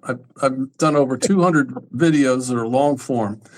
I just sent this survey, and then I followed up the survey with 2 separate emails to 380,000 pastors. I had 200,000 opens, and in the letter are links. We had over 100,000 clicks on the links of pastors. Okay, and this is 2 months ago. Not one has reached out to me. So what we have seen, and that really even astonished me. And by the way, I'm inviting anybody that really knows their Bible that would like to come onto my live stream. My email is wakeuporelse@proton.me. And you can come on the live stream. Just reach out to me. We'll set it up. And you can take the other side of this. I'll give you the floor. And you can explain why everybody's misremembering the same way and why the Bible can't change. And we'll go into the theology. See, at this point, we've kind of established our evidentiary position. Okay, but we also have a very, very strong theological position for this. It's extremely strong. Okay, before you get into that, I'm just going to read a couple more comments from Bible Mandela Effect there. The real question is, this is kind of what you're answering, how did an altered reality get into all of our minds at once? And then he says, or she, I have heard of some senators and House members recognizing it. And of course, all Truzy and Grace, shout out to Matt there from another awesome audiobook channel. Easy mind is plugged into the reality mainframe. So that's his answer for it.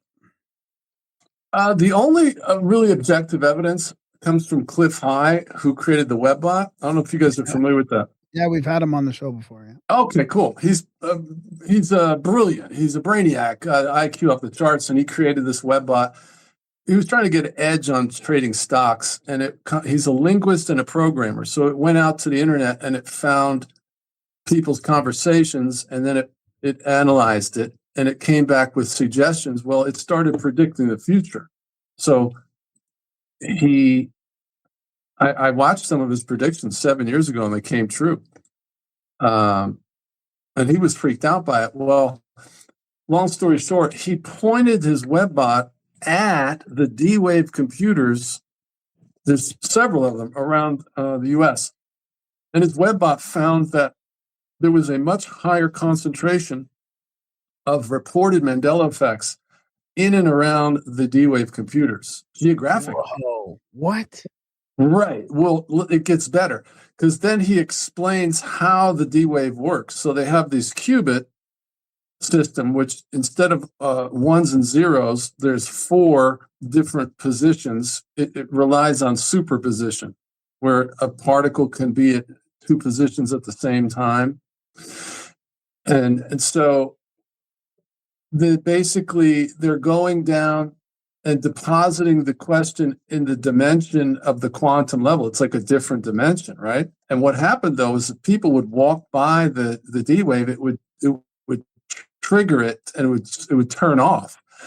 So they had to figure out how to isolate. Listen to this. They had to figure out how to isolate the qubit from human consciousness. I love it. So what they did was they dropped this qubit into a cell, which they then dropped down to near 0 Kelvin. And that worked. Okay, so think about what they created. They created a human consciousness black hole. Now, what Cliff High's WebBot found was emanating out from this human consciousness black hole, which is going in and out of another dimension, was a much higher concentration of Mandela effect reports. And when I heard that, I was like, I don't have all the information on Cliff High, but I'm going to just assume he's not lying. And if that's true, that's pretty compelling evidence to what the source of this might be. It might be other things. In some ways, it takes it out of the supernatural satanic realm and brings it into like either deep state psyop or sci, almost like sci-fi technological backfiring or something. Well, what's interesting is I just heard this guy make the case. I never even thought of this, that they didn't build CERN, they found it. Which is a whole nother level.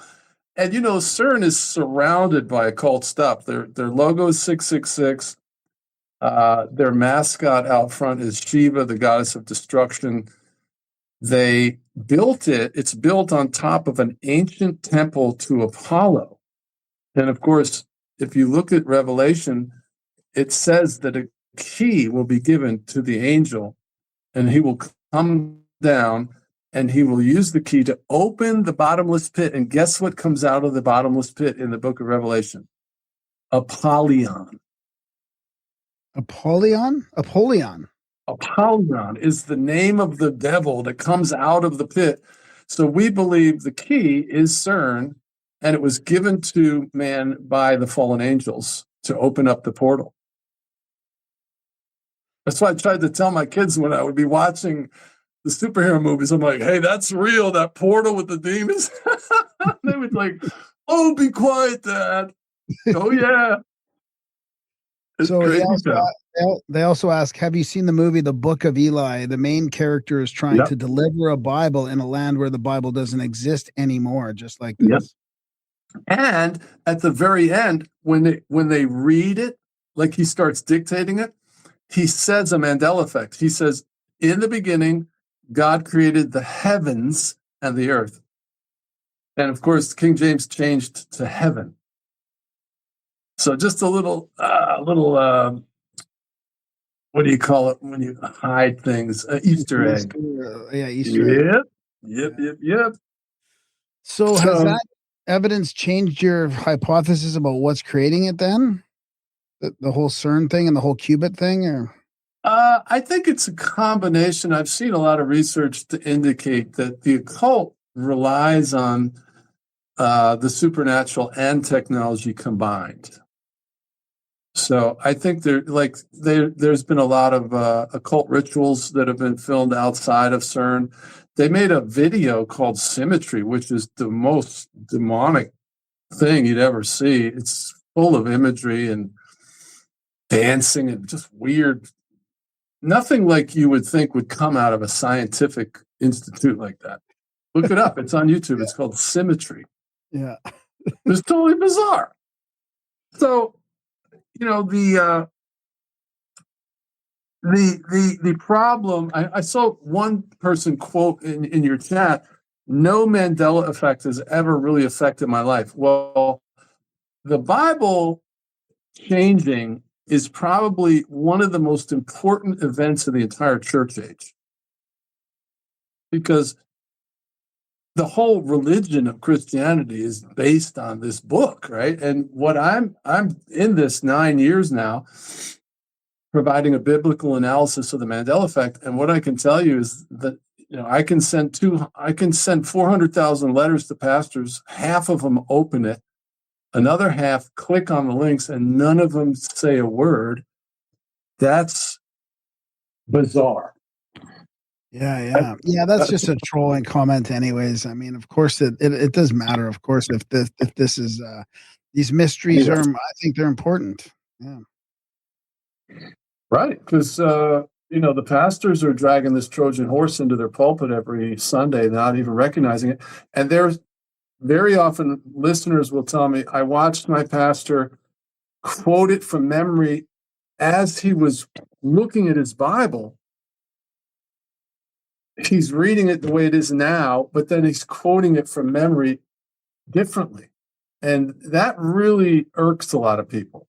because they feel like, I can recognize this and my pastor can't. It starts to eradicate the trust that people have for their leaders. So they're leaving.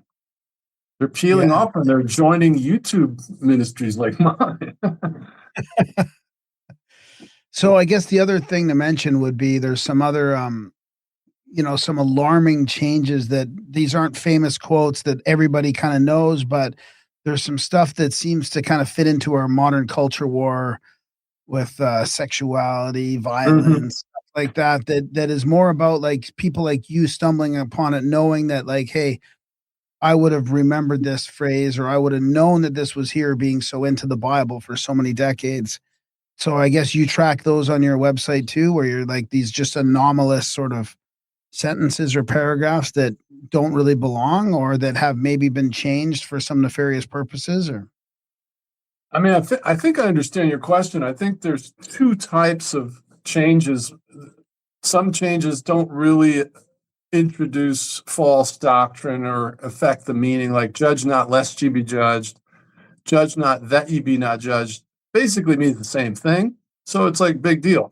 Okay, but then there's what I call biblical paradoxes, which definitely introduce dark themes, sexual innuendo, like I think it's Luke 6:17 now says there's two men in a bed and two women grinding. Revelation 1:13, I believe, says Jesus is paps, which is female breasts. There's all kinds of cross-dressing references in the Bible, people wearing girdles and bonnets, lace, aprons. God rewards fools and transgressors. Easter is celebrated. So these are all, very important changes to doctrine that are basically going to, we believe, are going to be used to support a one world religion where whoever rises up into that position. Right now, it's Donald Trump as the king of the world with the Board of Peace. Have you seen that? Oh my gosh. So he's running the world now, right? And so in that scenario, if you've got this Antichrist guy running the world and he has the Bible supporting his dark agenda, that's going to be a big problem. Yeah. That's going to be a very big problem. So that's one of the perils of not really looking into this. And I've got this all laid out. In fact, I have a book that I've written. It's 430 pages called The Mandela Effect. The Mandela Effect, Supernatural Bible Changes, and the Doctrine of the Preservation of Scripture. So it is a 430-page thesis on this, and it's available for free. You can get it on Amazon if you want a hard copy, but it's available for free on my website, alteredbible.com. So go download the book, and it basically answer all your questions, which, of course, at this point on the mind of a lot of people would be, why is God doing this? Right? Or is God letting it happen? Yeah, why is God, right. Thank you we believe that the devil's doing it with God's permission. And it was foretold in four different places. Daniel 7:25, he will seek to change times and laws. Amos 8:11 is an example where God removed his word as a judgment. I will bring a famine on the world, but not a famine of bread. I will bring a famine of the word, and men will seek the word, but they will not be able to find it. That's Amos 8:11. 2 Thessalonians 2, I think it's verse 7, that the beast will do great signs and wonders. Listen to this. Insomuch that he will have all power. So 2 Thessalonians ascribes all power to the devil, which is pretty amazing. And then Revelation 13, I believe it's verse 7, says that he's given power and authority, that's permission, to wage war against the saints and prevail against them. So those four passages, there's more than that, creates a very solid theological basis for this happening. All right, but then you have what I'd started to discover is a lot of really loose treatment of the doctrine of preservation. Preservation means, things like God said, heaven and earth will pass away, but my word will not pass away. Okay? But what I started to look at is, does the word Bible, scripture, and word actually mean the same thing? And when you start to look into that, it turns out that they aren't the same thing. So what that means is that when the Bible says, thy word, O Lord, is forever settled in heaven, that is not promising that the written text will be preserved. Because it doesn't say, thy scripture, O Lord, is forever settled in heaven. Or heaven and earth will pass away, but my scripture won't pass away. And words mean things. Another thing that I stumbled upon was the idea of, where does God promise to preserve it? And so I looked at all of the different promises, and what I found is that there's only 4 that have a jurisdiction. Okay? Jeremiah 31:33, Hebrews 8:10, Hebrews 10:16, and Psalms 119:89. Those are the only 4 that tell you where he will preserve it. And it turns out that none of them are on the pages of a book. 3 of them are in the hearts of his people, and 1 of them is in heaven. Thy word is forever settled in heaven is actually a proof text for the Mandela effect community. Because it doesn't say, thy scripture is forever settled on scrolls. Right? So what that means is we're actually more orthodox, we're more sola scriptura than the unconvinced. Now, the other promises, there's about 10 of them, where it says something to the effect that God will preserve his word. None of them say where he will preserve it.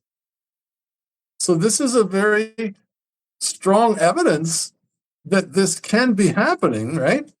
Without there being a controversy with the Godhead, because God never promised to preserve your King James Bible on your coffee table. He promised to preserve it. What's that? What's your feeling on it? Like, what's your feeling on why there's this misunderstanding, or why he would allow this to happen then? I mean, I know he didn't promise it, but it's just that our creations are fragile and open to amendment, or? Well, I don't know the mind of God completely on why God would allow this, because it's so disruptive. It's really like Jesus turning over the tables. My feeling is that a lot of church leaders have really drifted into a intellectual, miracle-free type of Christianity, where it's more of a scholastic enterprise than a relationship. And so essentially the Bible has become an idol to a lot of people, where they're trying to use their peanut brain to figure out God. So they have all this systematic theology where they organize God into all these different boxes, and whoever organizes him the best knows God the best. But if that was true, the Pharisees would have been like superheroes, and they were fighting with Jesus.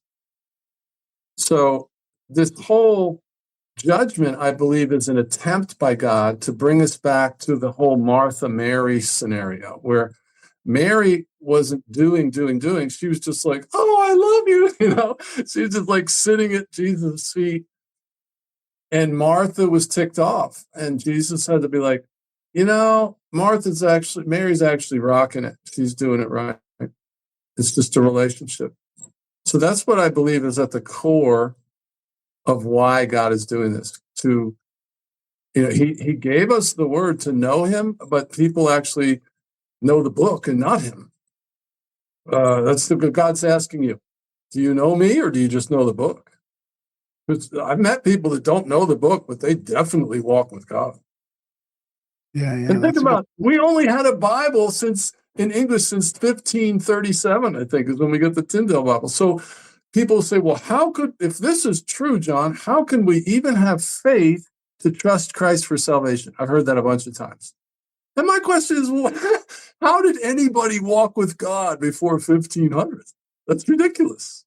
God is way bigger than the book. I'm not advocating we don't need the Bible. I'm just reporting on what's happening and trying to grope through this with everybody else. It's not easy. I'm sorry about your problems, but we're all in this together. Yeah. That kind of brings up Clockwise's question here. Do the clay and stone tablets change too? Oh, it's a great question. We don't know a lot about the original autographs. We did get the Dead Sea Scrolls, some of that, and as far as I understand, the Dead Sea Scrolls say wolf. The wolf will dwell with the lamb because they have parts of Isaiah, including 11:6, and so it's an example of how the change goes all the way back to the beginning of time. The Dead Sea Scrolls are from a different timeline. Yeah. Wow. It's really hard to get your head around. Maybe it's just time travelers fucking it up. I had a conversation with this guy. He's a good friend of mine. He's a content creator, so he's a straight shooter. And he lived in this town all his life. He goes for gas at the Sunoco. No, it was an Exxon. And then one day he goes in there, and it's a Sunoco. And he's like, he called me up. He's like, there's no way I'm misremembering. I mean, I know. And so he actually went in and he asked the lady there, when did this change to an Exxon or whatever? And she's like, oh, well, I've been here for 8 years. It's always been an Exxon. He's like, get out of here. So how do you explain that? Because you got to explain how the people got there. Are they beamed in like Star Trek? See, that's why I sort of, in that scenario, it's a lot easier for me to embrace the multiverse concept. Because if the veil between multiverses, if multiverses are true and the veil between them is thinning and we're like just shifting over to this other Earth, well, when I arrive at this other Earth, well, then, yeah, it's always been an Exxon instead of a Sunoco where the people have been working there. Versus if I'm still at the same Earth and then you all of a sudden do a cheat code, like Shift M, and all of a sudden it's hard for me to believe. Yeah, I agree. Or at least understand. I mean, it is happening. I had another friend. He's a lineman. He tests oil pipelines, and he's got the same route for like 20 years. He called me up one day. He said, John, this is so unbelievable. He said, I know every blade of grass on this route. He said, yesterday I'm coming around this bend, and there's an entire cemetery and a subdivision there that was never there. As God is my witness. So he drives in, and it shows wear and tear. It's been there for a decade. It's mind-blowing. Wow, I wonder how this fits in with some of that crazy synchronicity stuff. It could just be like opposite ends of some weird spectrum. Yeah, and the Schumann resonance seems to be really cranking up in this latest period that we're in. So, I think that the whole veil between the natural realm and the spiritual realm thinning is a valid observation. And so we can expect more and more wiki stuff that's just not natural. A lot of cultures have a much more spiritual worldview, like the Orientals, for instance. They view life as being circumscribed by the spirit realm, and they talk to their ancestors and all that. But Americans are very naturalistic, especially church people. They don't believe the Bible. A lot of pastors don't even believe the Bible. They just preach it like a business, unfortunately. I could see that. John Kirwin, This has been great again, despite our connection problems. Where can people find your work, your online sermon place, your Mandela effect stuff, all that stuff? For sure. We're at Wake Up or Else. It's all one word on YouTube. We do live streams. We're like a Christian fellowship for the truther community. And I do live streams usually every weekend. And then our websites are wakeuporelse.com and alteredbible.com. You can download both my books for free. My first book is there as well, which is called The Conspiracy Theorist's Survival Guide, a guidebook for persecuted truthers. It's like a chicken soup for the soul if you're a Christian truther and your loved ones aren't. My wife divorced me after 24 years of marriage. I was on my knees begging her not to break up our family. And she told me, I don't want to be married to you anymore. We're in two different worlds. So I have hundreds of people in my community that have gone through similar heartbreaking scenarios. And I can see Graham's nodding and bobbing. Well, we are in two different worlds. There's two universes going on right now. It's crazy. Yeah. And not to say that there's only two, but there's a whole bunch in one, and there's a whole bunch of factions in another. But yeah, right. That first book though is really for people that already believe the moon landing is fake or Earth is flat or whatever your conspiracy theory you're into, but your loved ones, your children, your friends are not. And it really sets up a ton of relational challenges that book tries to address. So I think you'll enjoy that too. Yeah, for sure. Excellent. So far, I've been lucky over here. Yeah.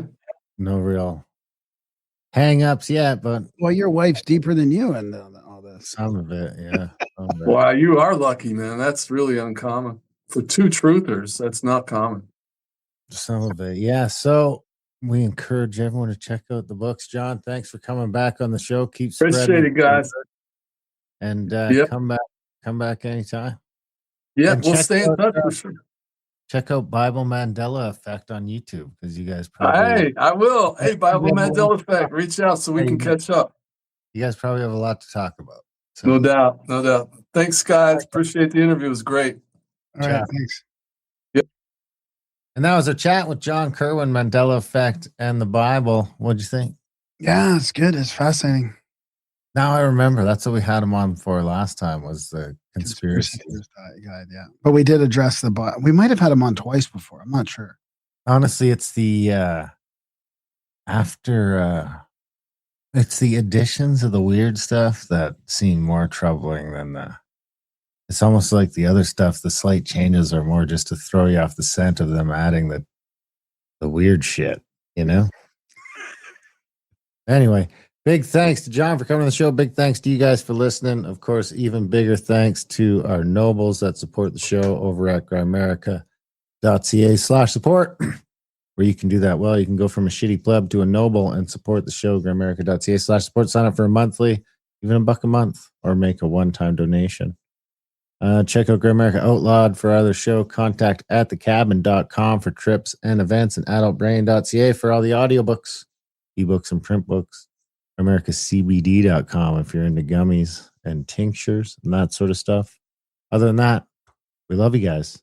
Thanks for listening, and we will see you next week.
So many cigarettes, so profusely, so profusely.